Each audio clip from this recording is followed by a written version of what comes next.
বন্ধুরা, আজকে অনেক কাচাকুচি করেছি, কাজ ছিল। পরিষ্কার করে ভেবেছিলাম ডাল আর আলু মাখা করব, তো সেভাবে বসেছিলাম।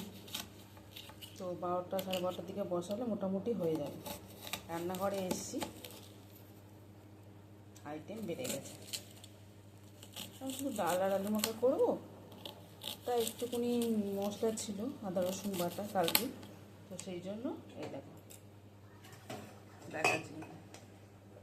চিকেন নাগেটস ছিল কয়েকটা, ঘরে আছে এখনও, তো অল্প করে ভাবলাম ঝাল করি। এটা অ্যাকচুয়ালি স্ন্যাক্স আইটেম, বাট আমরা ঝালও খাই, ভালোই লাগে চিকেনের মতো। পেঁয়াজ রসুন যেমন মাংসর মতো করে ঝাল, তেমনই ঝাল করি। তো চিকেন নাগেটস কারা এরকম ঝাল করে খেয়েছো তারা কিন্তু অবশ্যই জানিও, আর যারা ঝাল করে খাওনি একবার হলেও ট্রাই করে দেখো, খারাপ লাগে না। আমি কিন্তু আগে খেতাম না, আমি বিয়ের পরই এটা খাচ্ছি, খুব একটা খারাপ লাগে না। ফ্রাইটা বেশি ভালো লাগে, কিন্তু এটাও খুব একটা মন্দ না। তো চলো তাড়াতাড়ি রান্না করে নিই। আজকের মেনু হচ্ছে ডাল আলু মাখা আর হচ্ছে নাগেটের ঝাল, আর আমার ছেলের হচ্ছে ডিমের ঝোল। তো ঝটপট রান্না করে নিই। তোমরা কি রান্না করছো অবশ্যই জানিও কিন্তু। টাটা।